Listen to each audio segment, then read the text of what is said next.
اللہ رب العالمین والصلاة والسلام علی خاتم النبیین اما بعد فاعوذ باللہ من الشیطان الرجیم بسم اللہ الرحمن الرحیم الصلاة والسلام علیک یا رسول اللہ وعلی آلک واصحابک یا حبیب اللہ الصلاة والسلام علیک یا نبی اللہ وعلی آلک واصحابک یا نور اللہ۔ پیارے پیارے اسلامی بھائیوں اور مدنی چینل کے ناظرین، پروگرام ہے شجرہ عالیہ قادریہ کے مشائخ۔ جی ہاں، ایک عظیم شجرہ ہے، ایک عظیم اسپریچول چین ہے، اور اس میں ایسے عظیم عظیم بزرگ ہیں کہ بندہ جب ان کا ذکر خیر سنتا ہے تو سر ادب سے جھک جاتا ہے۔ آج ایسے ہی آسمان ولایت کے چمکتے ہوئے ستارے حضرت امام جعفر صادق رضی اللہ تعالیٰ عنہ کی سیرت کے بارے میں جانیں گے، مگر اس سے پہلے کہ ہم ان کی سیرت پر کچھ بات کریں، آئیے درود پاک کی فضیلت پر مشتمل ایک بہت ہی خوبصورت حدیث پاک سنتے ہیں۔ قیامت کے دن کسی مسلمان کی نیکیاں میزان یعنی ترازو پر ہلکی ہو جائیں گی تو سرور کائنات صلی اللہ تعالیٰ علیہ وآلہ وسلم ایک پرچہ اپنے پاس سے نکال کر نیکیوں کے پلڑے میں رکھ دیں گے، تو اس سے نیکیوں کا پلڑا وزنی ہو جائے گا۔ وہ عرض کرے گا میرے ماں باپ آپ پر قربان، آپ کون ہیں؟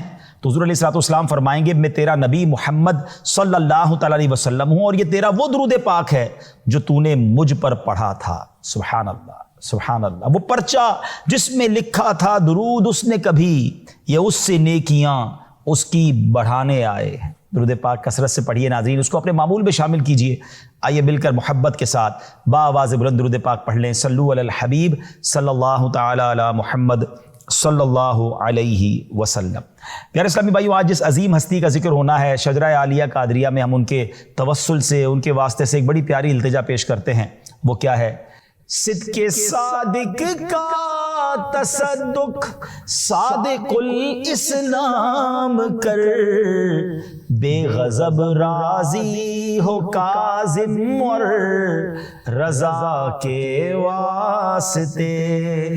تو آج جس صادق کا ذکر ہونا ہے وہ حضرت امام جعفر صادق رضی اللہ تعالیٰ عنہ ہیں، شہید کرب و بلا، راکب دوش مصطفیٰ، امام عرش مقام، امام ہمام، صحابی ابن صحابی، حضرت امام حسین رضی اللہ تعالیٰ عنہ کے پڑ پوتے، عظیم تابعی بزرگ امام جعفر صادق رضی اللہ تعالیٰ عنہ کی ولادت 17 ربیع الاول 80 یا 83 ہجری پیر شریف کے دن مدینہ پاک میں ہوئی۔ دن بھی پیر کا اور شہر بھی مدینہ۔ سبحان اللہ۔ آپ کا نام جعفر ہے اور کنیت ابو عبداللہ اور ابو اسماعیل ہے۔ آپ کی ولادت باسعادت 80 ہجری میں ہوئی۔ حضرت سیدنا امام جعفر صادق رضی اللہ تعالیٰ عنہ کی والدہ محترمہ کا اسم گرامی حضرت سیدتنا ام فروہ بنت قاسم بن محمد بن ابی بکر صدیق رضی اللہ تعالیٰ عنہ ہے، جبکہ آپ رضی اللہ تعالیٰ عنہ کے والد گرامی کا اسم مبارک حضرت سیدنا امام باقر بن علی زین العابدین اور بن حسین بن علی المرتضیٰ شیر خدا کرم اللہ تعالیٰ وجہ الکریم ہے۔ یعنی آپ کا کمال دیکھیں کیسی ہستی ہیں کہ آپ والدہ کی طرف سے حضرت ابو بکر صدیق رضی اللہ تعالیٰ سے جا ملتے ہیں، اور والد صاحب کی طرف سے مولا علی شیر خدا کرم اللہ تعالیٰ وجہ الکریم سے جا ملتے ہیں۔ سبحان اللہ۔ یعنی آپ والدہ کی طرف سے صدیقی اور والد کی طرف سے علوی فاطمی ہیں۔ سبحان اللہ سبحان اللہ، کس قدر بڑا نسب ہے آپ کا، کیا عالی خاندان ہے۔ سچ گوئی کی وجہ سے آپ کو صادق کے لقب سے جانا جاتا ہے۔ اس کے علاوہ فاضل، طاہر بھی آپ رحمت اللہ تعالی کے القابات ہیں۔ آپ نے مدینہ منورہ کے مشک بار علمی فضا میں آنکھ کھولی، اپنے والد گرامی حضرت امام ابو جعفر محمد باقر اور حضرت سیدنا عبید اللہ بن ابی رافع، نواسہ صدیق اکبر حضرت سیدنا عروہ بن زبیر، حضرت سیدنا عطا اور حضرت سیدنا نافع علیہم الرحمہ کے چشمہ علم سے سیراب ہوئے۔ یعنی ان سب کی صحبتوں کا فیض آپ نے حاصل کیا، اور 2 جلیل القدر صحابہ کرام حضرت سیدنا انس بن مالک اور سیدنا سہل بن سعد رضی اللہ تعالی عنہما کی زیارت سے مشرف ہونے کی وجہ سے آپ رحمت اللہ تعالی تابعی ہیں۔ یاد رکھیں، جو کوئی شخص ایمان کی حالت میں نبی پاک کا دیدار کر لے یا ان کی صحبت اٹھائے اور ایمانی کی حالت میں اس کا انتقال ہو جائے تو وہ صحابی ہو جاتا ہے، اور جو ایمان کی حالت میں کسی صحابی کا دیدار کر لے یا ان کی صحبت اٹھائے اور ایمان کی حالت میں ان کا وصال ہو تو وہ تابعی ہوتا ہے۔ ناظرین، ان کی دینی خدمات کتاب کی تصنیف سے زیادہ مشکل افراد کی علمی، اخلاقی اور شخصی تعمیر ہے، اور استاد کا یہ سب سے بنیادی کردار ہوتا ہے۔ حضرت امام جعفر صادق رحمت اللہ تعالی کی صحبت میں رہ کر کئی شاگرد امت کے لیے منارہ نور بنے۔ آپ کے علمی فیضان سے فیضیاب ہونے والوں میں آپ کے اپنے فرزند امام موسیٰ کاظم، پھر امام اعظم ابو حنیفہ، امام مالک، حضرت سفیان ثوری، حضرت سفیان بن عیینہ رحمت اللہ تعالی علیہم کی یہ نام سر فہرست ہیں۔ آپ نام دیکھیں کون سے ہیں، اتنے بڑے علم کے سمندر وہ آپ سے فیضیاب ہوئے، آپ ان کے استاد ہیں۔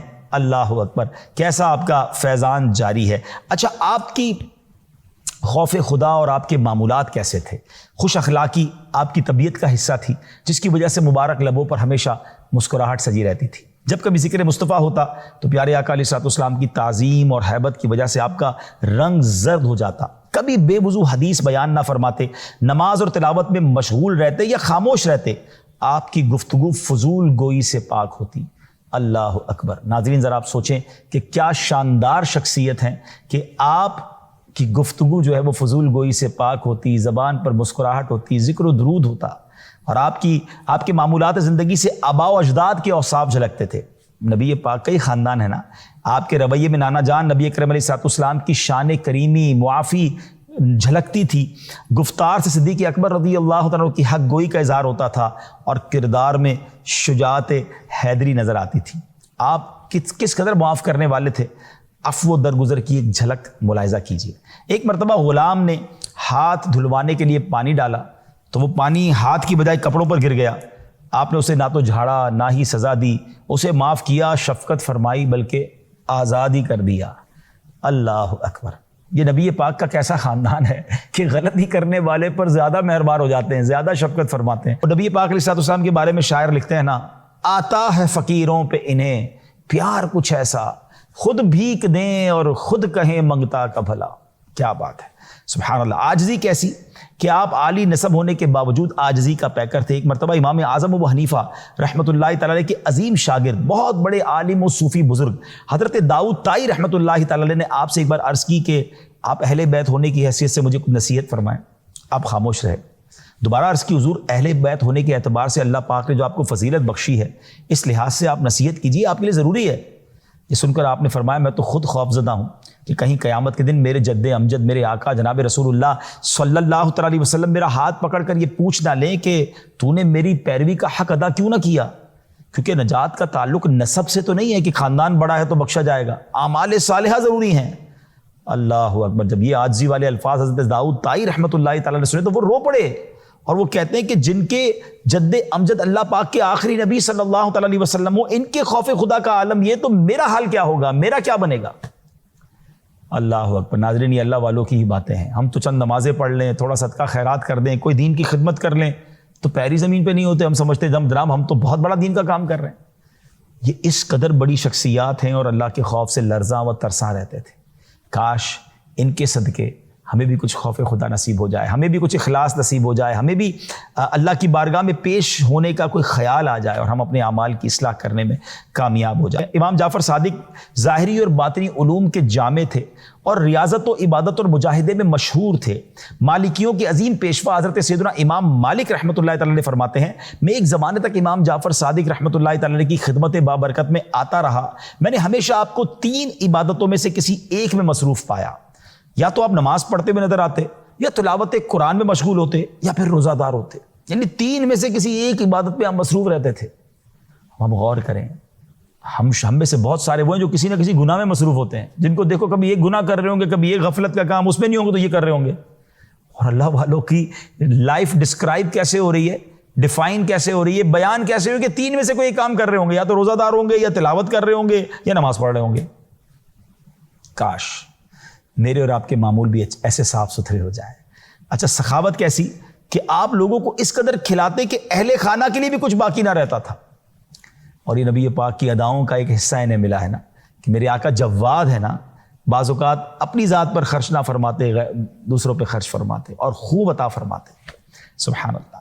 اچھا، آپ کی ایک اور کرامت سنیے گا۔ خلیفہ منصور نے ایک بار اپنے بیٹوں کو حکم دیا کہ امام جعفر صادق کو میرے روبرو پیش کرو تاکہ میں ان کو قتل کر دوں۔ وزیر نے منع کیا کہ دنیا کو خیر آباد کہہ کر جو شخص عزلت نشین ہو گیا اس کو قتل کرنے کا کیا فائدہ ہے، وہ تو ویسے دنیا چھوڑ چکے ہیں، وہ عبادت میں مصروف رہتے ہیں۔ خلیفہ نے غضبناک ہو کر کہا کہ میرا حکم ماننا ضروری ہے، انہیں لے کر آؤ۔ حضرت امام جعفر صادق کو جب لایا گیا تو جیسے ہی وہ دربار میں آئے تو منصور نے اپنے غلاموں کو پہلے ہی کہہ دیا، جیسے میں سر سے تاج اتاروں نا تم نے امام جعفر صادق رضی اللہ تعالیٰ کو قتل کر دینا ہے۔ مگر جب امام جعفر صادق اس کے دربار میں آئے تو آپ کی عظمت و جلال نے خلیفہ کو اس قدر متاثر کیا کہ وہ پہلے تو استقبال کے لیے کھڑا ہو گیا، نہ صرف صدر مقام پر حضرت امام جعفر صادق کو بٹھایا، بلکہ آپ کے سامنے بیٹھ کر عرض کرنے لگا حضور کو میرے لیے حکم فرمائے، کوئی آپ نے ارشاد ہو تو فرمائے۔ تو آپ نے فرمایا میرے سب سے اہم ضرورت اور حاجت یہ ہے کہ آئندہ کبھی مجھے دربار میں نہ بلانا، میری عبادت اور ریاضت میں خلل واقع ہوتا ہے۔ منصور نے وعدہ کیا کہ حضور پھر کبھی آپ کو تکلیف نہیں دوں گا، بڑی عزت کے ساتھ بڑے احترام کے ساتھ آپ کو رخصت کیا۔ اس کے بعد خلیفہ منصور 3 دن تک بے ہوش رہا، اتنا اس کے اوپر روب طاری ہو گیا کہ وہ 3 دن تو بے ہوش رہا۔ خلیفہ کی حالت دیکھ کر وزیر اور غلام حیران، جب وہ ہوش میں آیا تو پوچھا کہ آپ نے تو کہا تھا کہ قتل کرنا ہے، اور جب وہ آئے تو آپ تو ان کے آگے بچھے جا رہے تھے، اتنی عزت دی ان کو آپ نے۔ تو وہ کہہ رہے ہیں بات یہ کہ جب امام جعفر آئے تھے نا، تشریف لائے تھے، تو ان کے ساتھ ایک بہت بڑا اژدہا مجھے نظر آ رہا تھا، اتنا بڑا اس کا منہ تھا کہ وہ مجھے میرے پورے چبوترے میرے پورے اسٹیج کو بھی کھا جاتا، اور اس نے مجھے کہا کہ اگر تم نے ذرا سی بھی گستاخی کی تو چبوترے سمیت تمہیں نگل جاؤں گا۔ مجھ پر ایسی دہشت طاری ہو گئی اور میں نے آپ سے معافی مانگی۔ اللہ اکبر۔ ناظرین ذرا سوچئے، یہ مقام ہے آپ کا کہ اللہ والوں کی طرف کوئی میلی نظر دیکھتا ہے نا، وہ احادیث میں مضمون ملتا ہے نا، جو اللہ کے کسی ولی سے دشمنی کرے تو اللہ اسے اعلان جنگ فرماتا ہے۔ آئے ہائے، ایک اور کرامت سنیے۔ ایک شخص کا بیان ہے کہ ہم تابعی بزرگ حضرت امام جعفر صادق رحمۃ اللہ تعالی کے ساتھ حج کرنے جا رہے تھے، راستے میں ایک جگہ ہم کھجور کے سوکھے درختوں کے پاس ٹھہرے تو امام جعفر صادق رحمۃ اللہ تعالی نے آہستہ سے کچھ پڑھا، کہتے میں سمجھ نہیں سکا آپ نے کیا پڑھا۔ آپ نے سوکھے ہوئے درختوں سے فرمایا اللہ پاک نے جو ہمارے لیے تم میں جو ہمارے لیے رزق پیدا فرمایا وہ ان میں سے ہمیں کھلاؤ۔ اس وقت میں نے دیکھا کہ کھجوروں کے گچھے آپ رحمۃ اللہ تعالی کی طرف جھک رہے ہیں، سوکھے درخت تھے اور اب کھجوروں کے گچھے جھک رہے ہیں۔ آپ نے مجھ سے فرمایا کھاؤ، میں نے اس سے پہلے اتنی مزیدار کھجوریں کبھی نہیں کھائی تھی۔ وہ بزرگ کہتے ہیں میں نے اس سے پہلے اتنی مزیدار کھجوریں کبھی نہیں کھائیں۔ حضرت سیدنا امام جعفر صادق کیسے مستجاب الدعوات تھے، آپ دعا کرتے وہ کیسے قبول ہوتی تھی۔ ایک آدمی آپ کے پاس آیا، کہتا ہے حضور دعا کر دیں اللہ مجھے اتنا مال دے کہ میں ہر سال بہت سے حج کروں، میں بہت سے حج کروں۔ آپ نے دعا کی اللہ اسے بکثرت مال دے دے، اتنا دے دے کہ زندگی میں 50 حج کرے۔ چنانچہ سے اتنا مال ملا کہ اس نے پورے 50 حج کیے۔ 51 بار جب حج پر گیا تو جوحفہ کے مقام پر غسل کے لیے نہر میں گیا تو پانی کی تیز موجیں اسے بہا کر لے گئیں اور وہ اسی میں ڈوب کر فوت ہو گیا۔ اللہ اکبر۔ ناظرین آپ دیکھیں یہ دعا کیسی تھی کہ 50 حج اسے نصیب ہوئے۔ حضرت سیدنا امام جعفر صادق رحمۃ اللہ تعالی مکہ پاک میں ایک دن کہیں تشریف لے جا رہے تھے تو راستے میں اپنی گائے کے مرنے پر ایک عورت رو رہی تھی۔ آپ رحمۃ اللہ تعالی نے فرمایا کیا تم یہ چاہتی ہو کہ اللہ پاک تمہاری گائے زندہ فرما دے؟ عورت نے عرض کیا آپ ہم سے اس طرح مذاق کرتے ہیں، حالانکہ میں پہلی مصیبت میں ہوں، میری گائے مر گئی ہے، میں رو رہی ہوں اور آپ مجھے کہہ رہے ہیں کہ گائیں زندہ اللہ پاک کر دے۔ تو آپ نے فرمایا میں مذاق نہیں کر رہا، اور پھر آپ رحمۃ اللہ تعالی نے دعا فرمائی اور اس گائے کے سر اور پاؤں کو پکڑ کر ہلایا تو وہ جلدی سے اٹھ کھڑی ہوئی۔ سبحان اللہ۔ چاہیں تو اشاروں سے اپنی کایا ہی پلٹ دیں دنیا کی، یہ شان ہے ان کے غلاموں کی، سرکار کا عالم کیا ہوگا۔ سبحان اللہ۔ اب آپ کی کچھ ارشادات سنتے ہیں۔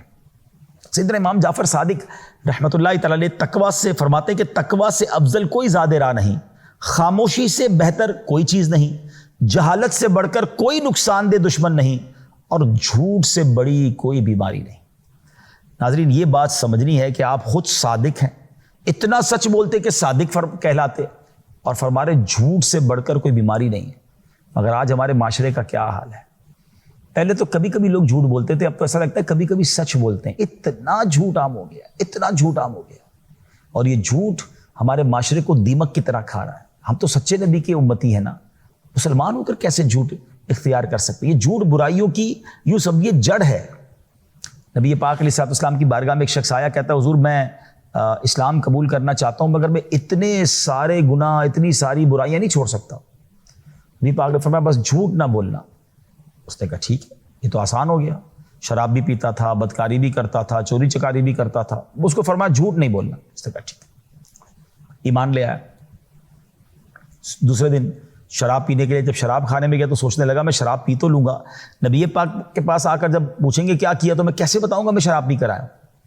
شراب پینے سے رک گیا، بدکاری کے لیے گیا، اسے خیال آیا کہ اگر میں نے کر لیا تو نبی پاک فرمائیں گے کہاں سے آئے ہو تو کیا بتاؤں گا، جھوٹ بولنے کا تو منع کیا ہے۔ بدکاری سے رک گیا، ایک ایک کر کے سارے گناہوں سے بچتا گیا۔ شام جب نبی پاک کی بارگاہ میں آیا تو عرض کرتا حضور آپ نے تو ایک گناہ سے روکا تھا، اس کی برکت سے میں سارے گناہوں سے بچ گیا۔ سچ بولے ناظرین، جی ہاں، سچ کی برکتیں بہت زیادہ ہیں. آپ کی روزی میں برکت ہو جائے گی، آپ کے چہرے پہ نور آ جائے گا. ہاں، سچے کے چہرے پہ نور ہوتا ہے، اس کا چہرہ بڑا حشاش بشاش فریش. جھوٹا بڑا مضطرب ہوتا ہے، ہاں بڑا بے چین ہوتا ہے، اس کے چہرے پہ رونق نہیں ہوتی. نبی پاک کا چہرہ دیکھ کر تو لوگ کہتے ہیں نہیں کسی جھوٹے کا چہرہ نہیں ہو سکتا، کلمہ پڑھتے مسلمان ہو جاتے. تو ایک طرف تو ہم کہتے ہیں سچی بات سکھاتے یہ ہیں اور اس نبی کے امتی ہو کر جھوٹ بولتے ہیں. امام جعفر صادق رحمۃ اللہ تعالی کی زندگی سچ پر مبنی، صادق کہلاتے. آپ صادق آقا کے خاندان سے ہے نا. کیا مجھے کوئی صادق کہتا ہے؟ آپ کو کوئی صادق کہتا ہے کہ یار یہ بندہ سچا ہے؟ سوچئے ہمارے بارے میں لوگ کیا کہتے ہیں. کاش لوگ کہیں کہ یار ہے اچھا امتی، بولتا ہے تو سچ بولتا ہے، جھوٹ نہیں بولتا. اللہ کرے کہ دل میں اتر جائے میری بات. سبحان اللہ. اور پھر حضرت ابوبکر صدیق اور حضرت عمر فاروق سے کیسا پیار تھا کہ حضرت امام جعفر صادق فرماتے ہیں کہ انا بریء ممن ذکر ابا بکر و عمر الا بخیر، یعنی اس شخص سے میرا کوئی واسطہ نہیں جو امیر المومنین حضرت سیدنا ابوبکر صدیق رضی اللہ تعالیٰ عنہ اور سیدنا عمر فاروق رضی اللہ تعالیٰ عنہ کا ذکر خیر و خوبی کے ساتھ نہ کرے. اللہ اکبر. آپ سوچیں کہ کس قدر کمال کی فرمان ہے. اور یہ صحابہ اور اہل بیت کا کمال کا آپس میں انٹریکشن تھا کہ وہ ایک دوسرے سے کس قدر پیار کرتے تھے. امام جعفر صادق رحمۃ اللہ تعالی علیہ ایک کمال کی ایک اور فرمان عطا فرمایا. میں سمجھتا ہوں یہ دوست بنانے والے، فرینڈ سرکل بنانے والوں کے لیے تو شاندار مدنی پھول ہے. غور سے سنیے کس کو دوست بنانا ہے، کس کی صحبت میں بیٹھنا ہے. آپ فرماتے 5 قسم کے آدمیوں کی صحبت اختیار نہ کرو. نمبر 1، بہت جھوٹ بولنے والا شخص، کیونکہ تم اس سے دھوکہ یعنی چیٹنگ کھاؤ گے، اور وہ سراب یعنی صحرا میں پانی کی طرح نظر والی ریت جیسا ہے. وہ دور والے کو تیرے قریب کر دے گا اور قریب والے کو دور کر دے گا. یعنی جھوٹ بولنے والے سے دوستی نہیں کرنی ہے. واقعی وہ بعض اوقات جھوٹی باتیں کر رہا ہوتا ہے، بندے کو اتنے آسرے دے رہا ہوتا ہے کہ انسان پریشان رہتا ہے. ایسا دوست کس کام کا؟ تو جھوٹا دوست نہیں ہونا چاہیے. فرمایا بے وقوف آدمی، اس کی صحبت میں بھی نہ بیٹھو، کیونکہ اس سے تمہیں کچھ حاصل نہیں ہوگا. وہ تمہیں نفع پہنچانا چاہے گا لیکن نقصان پہنچا بیٹھے گا. بے وقوف جو ٹھہرا. وہ آپ نے واقعہ سنا ہوگا نا کہ ایک بندہ جو ہے اس کا ایک ریچھ اس کا دوست تھا اور بڑی محبت کرتا تھا اس سے، وہ ریچھ سے بڑی محبت کرتا تھا. ایک دن وہ جا کر سویا تو بار بار اس کی ناک پہ مکھی بیٹھتی تھی. ریچھ اسے اڑاتا تھا کہ میرا دوست سو رہا ہے. دوبارہ مکھی بیٹھی، دوبارہ اڑایا. 3-4 بار اس نے کیا. بعد میں ریچھ کو بڑا غصہ آیا کہ یہ مکھی بار بار میرے دوست کو تنگ کر رہی ہے. بہت بڑا پتھر اٹھا کے لایا اور آخرکار اس نے مکھی کو مارنے کے لیے پتھر پھینکا. مکھی تو نہ جانے کہاں گئی، دوست چلا گیا، کیونکہ بے وقوف تھا. تو بے وقوف سے دوستی نہیں ہونی چاہیے. نمبر 3، بخیل، کنجوس سے بھی دوستی نہیں ہونی چاہیے، کیونکہ جب تمہیں اس کی ضرورت ہوگی تو وہ دوستی ختم کر دے گا. موقع پڑے، کوئی ضرورت پڑے تو دوست ساتھ ہی نہ آتے تو کس کام کا وہ دوست. تو سخی ہونا چاہیے دوست، بخیل نہیں ہونا چاہیے. نمبر 4، بزدل شخص، اس سے بھی دوستی نہیں ہونی چاہیے، کیونکہ یہ شخص مشکل وقت میں تمہیں چھوڑ کر بھاگ جائے گا. اور ایسا ہوتا ہے جب کوئی مشکل وقت آتا ہے تو پہلے ہی وہ بزدل تھا تو وہ ہم سے پہلے بھاگ جاتا ہے. نہیں، بہادر دوست ہونے چاہیے. فرمایا فاسق شخص، کیونکہ وہ تمہیں ایک لقمے یا اس سے بھی کم قیمت میں بیچ دے گا. کسی نے پوچھا لقمے سے کم کیا ہے؟ فرمایا لالچ رکھنا اور اسے نہ پانا. یعنی فاسق جو ہوتا ہے نا، جو اللہ کا نافرمان ہے، وہ ہمارا فرما بردار کیسے ہو سکتا ہے؟ تو ہمیں اللہ والوں سے دوستی کرنی ہے، نیک لوگوں سے پیار کرنا ہے. بہرحال اللہ کرے یہ باتیں سمجھ آ جائیں اور ہم دوست بناتے ہوئے اس کا خیال رکھیں. امام جعفر صادق رحمۃ اللہ تعالی کو 68 برس کی عمر میں 15 رجب المرجب 148 ہجری کو کسی بد نصیب نے زہر دیا جو ان کی شہادت کا سبب بنا. حضرت امام جعفر صادق رحمۃ اللہ تعالی کا مزار پر انوار جنت البقیع میں اپنے والد محترم سیدنا امام باقر رحمۃ اللہ تعالی کے پہلو میں ہے. اللہ کریم تربت امام جعفر صادق پر اپنی کروڑوں رحمتوں کی بارش نازل فرمائے اور ان کے فیضان سے ہمیں مالا مال فرمائے، ان کے نقش قدم پر چلنے کی توفیق عطا فرمائے. اللہ ان سچوں کے صدقے ہمیں سچا بنا دے، ان عبادت گزاروں کے صدقے ہمارا دل بھی عبادت میں لگا دے، ان سجدہ کرنے والوں کے صدقے ہمیں ساجد بنا دے، ان تلاوت کرنے والوں کے صدقے ہمارا دل تلاوت میں لگا دے. ہم کہتے تو ہیں کہ ہم سلسلہ قادریہ کے مرید ہیں، سلسلہ قادریہ میں ہم شامل ہیں، مگر ہمارے سلسلے کے جو بزرگ ہیں وہ کیسے عرفہ والا ہیں. اللہ ان کا فیضان بھی نصیب فرمائے اور ہمارا کردار بھی اچھا ہو جائے. مدنی چینل دیکھتے رہیے. اگلے پروگرام میں ایک اور مبارک شخصیت کا ذکر لے کر آئیں گے اور ان کے